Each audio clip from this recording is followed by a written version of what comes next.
The discovery comes on a crisp October morning in 2025. A construction crew breaking ground for a new residential development in the outskirts of Millfield, Connecticut, uncovers what appears to be human remains beneath a shallow layer of earth and gravel. Work halts immediately as county police cordon off the area. Detective Amelia Reeves, recently promoted to the cold case division, arrives at the scene within the hour. The remains were approximately 3 feet below ground level, explains the site foreman, visibly shaken. One of my operators noticed something unusual and stopped digging immediately. The medical examiner, Dr. Liam Patterson, conducts a preliminary examination. Based on the state of decomposition and environmental factors, these remains have been here for several years, possibly 5 to 8. What catches Detective Reeves' attention isn't the skeletal remains themselves, though they tell their own tragic story, but rather the fragments of clothing still clinging to the bones. As the forensic team carefully processes the scene, a technician notices something peculiar about the collar of what was once a blue jacket. There's something sewn into the lining, the technician says, carefully separating the deteriorated fabric. Inside, protected from the elements, is a folded piece of paper, its edges yellowed but the writing still legible. The note, written in uneven handwriting, contains just 5 words: "He followed me from school." Back at the precinct, Detective Reeves pulls the missing persons files for Millfield and surrounding counties spanning the last decade. The clothing fragments match the description of what 15-year-old Gabriel Mitchell was wearing when he disappeared on November 12, 2018. A blue Columbia jacket, jeans, and distinctive red and white sneakers. A comparison with dental records confirms what Reeves already suspects. They found Gabriel Mitchell. The Mitchell case had gone cold years ago. Gabriel, a sophomore at Millfield High School, vanished while walking home from an after-school study session. His backpack was found the next morning in a ditch 2 miles from his house, but despite an extensive search operation that involved K-9 units, helicopter sweeps, and hundreds of volunteers, no other traces of the teenager were discovered. Detective Reeves reviews the original case files. The lead investigator, now retired Detective Frank Moretti, had pursued several angles. Gabriel's parents, Diana and Thomas Mitchell, were quickly cleared of involvement. Their marriage was stable, both had solid alibis, and there were no indications of family problems. Gabriel was described as a quiet, intelligent student with a small circle of friends and no known enemies. "We investigated everyone in his life," Moretti explains when Reeves visits him at his lakeside home. The retired detective's eyes cloud with regret. Teachers, classmates, neighbors, nothing substantial ever materialized. "The theory we settled on was that he was abducted by an opportunistic predator passing through the area. But the note changes everything. 'He followed me from school' suggests Gabriel knew he was being stalked. It implies premeditation rather than a random abduction. Reeves interviews Gabriel's former teachers and classmates, now 7 years older. Most express shock at the news, offering condolences but little useful information. However, one name keeps surfacing in conversations: Mr. Raymond Archer, a substitute teacher who had briefly worked at Millfield High around the time of Gabriel's disappearance. He was always hanging around after school hours, recalls Emma Delgado, who had been in Gabriel's study group. "He offered to drive some of us home a few times. Gabriel never accepted, though. Said the guy gave him the creeps." Records show that Archer taught at Millfield for only 3 months before abruptly resigning. His employment file contains minimal information: no prior teaching experience, references that lead nowhere, and a home address that turns out to be a mail forwarding service. The background check performed by the school district appears cursory at best. Further investigation reveals that Archer had taught at 6 different schools across 3 states in the 2 years before arriving in Millfield, never staying longer than a semester at any institution. More disturbing is the pattern Detective Reeves uncovers. In 2 of those school districts, teenage boys went missing during Archer's tenure. Neither case was solved. The timeline begins to take shape. Security footage from Millfield High's entrance shows Gabriel leaving the building at 5:47 p.m. on the day he disappeared. A gas station camera half a mile away captured him walking past at 6:02 p.m., appearing to glance repeatedly over his shoulder. This was the last confirmed sighting.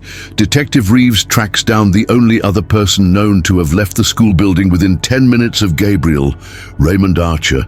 The substitute teacher's car, a dark blue sedan, was recorded exiting the faculty parking lot at 5:53 p.m. When investigators canvassed the neighborhood surrounding the construction site where Gabriel's remains were found, an elderly resident mentioned seeing a similar vehicle parked on the undeveloped land multiple times in late 2018. I thought it was just kids going there to make out, she says.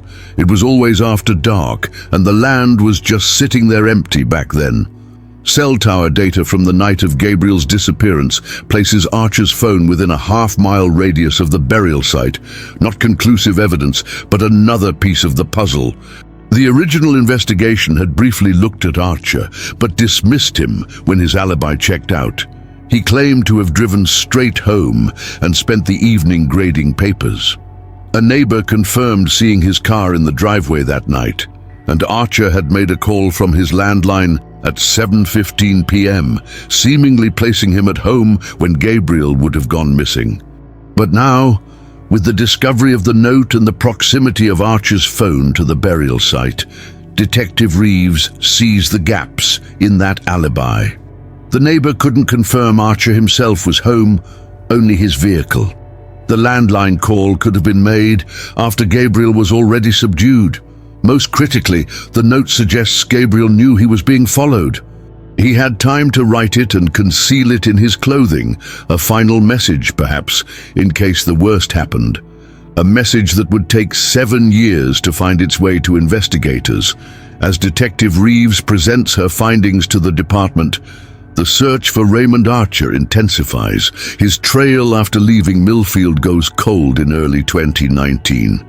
No credit card transactions, no tax returns, no property records. The man seems to have disappeared as thoroughly as the teenager he may have abducted.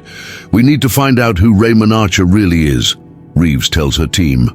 Because I don't believe that's his real name, and I don't believe Gabriel Mitchell was his first victim. The revelation about Raymond Archer's potential involvement transforms the investigation from a cold case reopening to an active manhunt. Detective Reeves establishes a timeline wall in the department's conference room, methodically tracking every known movement of both Gabriel Mitchell and his suspected abductor. Forensic analysis of Gabriel's remains yields critical information. The medical examiner confirms that the cause of death was blunt force trauma to the back of the skull, consistent with being struck by a heavy object. Soil samples embedded in the fracture match the mineral composition at the burial site, suggesting Gabriel was killed where he was buried. Trace evidence under his fingernails indicates he fought his attacker, skin cells that could potentially yield DNA. The perpetrator likely didn't anticipate DNA technology advancing as rapidly as it has, Dr. Patterson explains. What couldn't be tested reliably 7 years ago might give us answers today. When the DNA profile doesn't match any records in CODIS, Reeves pursues a different angle. She contacts the administrators at the other schools where Archer taught, securing copies of his employment paperwork. Though he used the same name, the handwriting on various forms shows subtle inconsistencies. More tellingly, the social security number he provided to each school differs slightly. He was stealing identities, Reeves theorizes during a briefing with her captain, probably using numbers from deceased individuals with similar names. A deep background check reveals that the real Raymond Archer died in 2015 at age 74 in Arizona. Someone had been using variations of his identity for years afterward. Meanwhile, the forensic team makes another discovery within Gabriel's clothing. Fibers embedded in the seams of his jeans match the upholstery of certain models of the Volkswagen Passat, manufactured between 2015 and 2017. Cross-referencing with vehicle registration records shows that Archer drove a 2016 dark blue Passat during his time in Millfield. The investigation takes an unexpected turn when Emma Delgado, Gabriel's former classmate, contacts Detective Reeves with additional information. "I didn't mention this before because I thought it might just be a coincidence," she says, visibly uncomfortable. "But Mr. Archer approached me at a coffee shop about 2 months before Gabriel disappeared. He wasn't my teacher anymore. He'd switched to teaching a different grade. He asked about Gabriel specifically, wanted to know if we were close." Emma's revelation suggests Archer's interest in Gabriel wasn't spontaneous, but calculated, perhaps even the reason he sought employment at Millfield High in the first place. Detective Reeves conducts a more thorough review of security footage from businesses along Gabriel's walking route home. At a frame-by-frame analysis of video from an ATM camera, positioned at an intersection 4 blocks from the school, technicians identify a dark blue Passat, making 3 passes within a 20-minute window, consistent with someone circling the area, waiting for a specific person.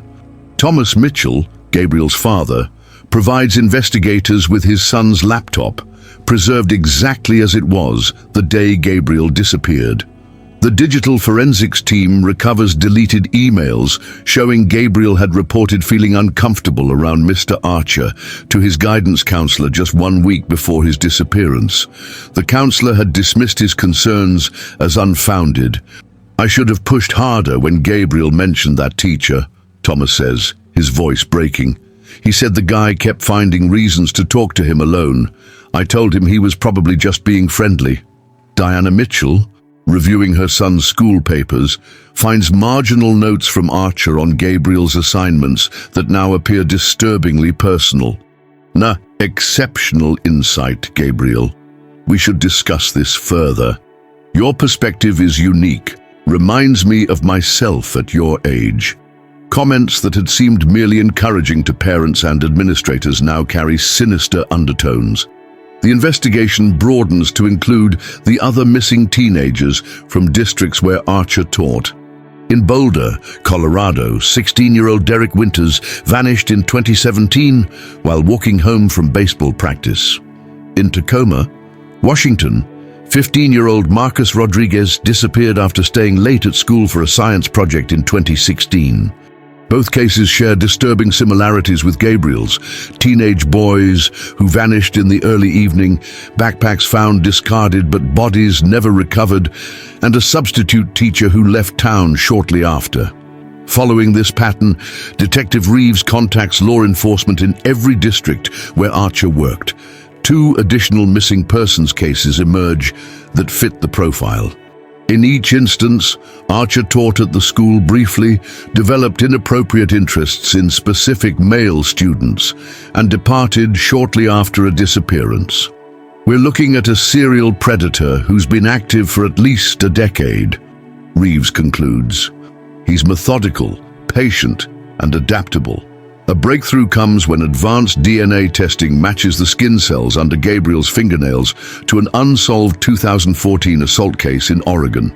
In that incident, a 14-year-old boy fought off an attacker who tried to force him into a vehicle near his school.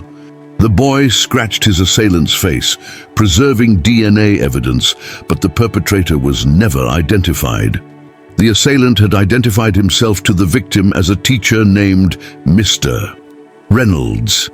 With this new lead, investigators finally put a real name to their suspect, Paul Edward Harmon, 47, a former high school teacher who lost his license in 2013 after inappropriate conduct allegations in Idaho. Rather than face the accusations, Harmon disappeared, apparently assuming a series of false identities to continue accessing schools and students. The manhunt intensifies. Harmon's photograph is distributed nationwide. His known aliases, vehicle descriptions, and methodology are shared with law enforcement across the country. For 3 tense weeks, possible sightings pour in, but none pan out. Then, on a routine patrol, an officer in rural Nevada notices a man resembling Harmon's photograph working at a remote gas station. The man has altered his appearance, growing a beard, dyeing his hair gray, but the officer's suspicions are aroused when the man avoids eye contact and appears nervous during their interaction. After the officer leaves, the suspect immediately closes the station and flees. License plate readers track his vehicle, not the blue Passat from years earlier, but a nondescript grey pickup truck, heading east on Interstate 80. A multi-agency task force coordinates to intercept him, setting up roadblocks across likely escape routes. Cornered at a rest stop in eastern Nevada, Harmon barricades himself in the restroom facility. Negotiations last for hours, with Harmon alternately denying his identity and demanding safe passage out of the state. When tactical teams finally breach the building, they find Harmon has taken his own life. A search of Harmon's residence in Nevada reveals the true extent of his crimes. Hidden behind a false wall in his garage are trophies from his victims: backpacks, student ID cards, personal effects. A journal details his methodical stalking and abduction process, including notes on Gabriel Mitchell. Intelligent, observant, more cautious than the others. Noticed me watching. Most disturbingly, the journal contains locations, crude maps marking burial sites across 5 states. Based on this information, recovery operations begin. Derek Winter's remains are found in a shallow grave near a hiking trail outside Boulder. Marcus Rodriguez is recovered from an abandoned well in rural Washington. 2 other previously unknown victims are identified, their remains located exactly where Harmon's journal indicated they would be. As the investigation concludes, Detective Reeves faces the Mitchell family across her desk. The pain in their eyes hasn't diminished with answers, but there's something else there now, a certain completion, if not closure. Gabriel was trying to protect himself, Reeves explains gently. The note he sewed into his jacket shows he was aware of the danger. He was smart enough to leave evidence that eventually led us to his killer. Diana Mitchell clutches a photograph of her son. All these years, not knowing was its own kind of torture, but learning he fought back, that he tried to leave clues. That's my Gabriel. Thomas Mitchell stares at the evidence box containing his son's personal effects. What happens to the other families, the ones whose children are still missing? We're continuing to work through Harmon's journal, Reeves assures him. Every location, every mention of a potential victim is being thoroughly investigated. We won't stop until we've found everyone. The Mitchell case officially closes on December 7th, 2025, 7 years and 25 days after Gabriel disappeared. His remains are finally laid to rest in the family plot at Millfield Cemetery. The funeral, delayed for so long, draws hundreds from the community, including Gabriel's former classmates, now in their 20s, and the detectives who never gave up searching. The case prompts a nationwide review of school hiring practices. Background checks are intensified, identity verification procedures strengthened, and communication between districts improved to prevent predators like Harmon from exploiting the system's gaps. In Millfield High School's library, a quiet corner is dedicated to Gabriel's memory. Among the photographs and remembrances is a framed quotation from Detective Reeves' final report. Gabriel Mitchell's foresight and courage, demonstrated in his final hours, ultimately brought a serial predator to justice and provided answers for multiple families who had lived for years with unbearable uncertainty. For Detective Reeves, the case represents both a professional triumph and a sobering reminder of the system's failures. We caught him because Gabriel left us a message, she tells a colleague as they close the file.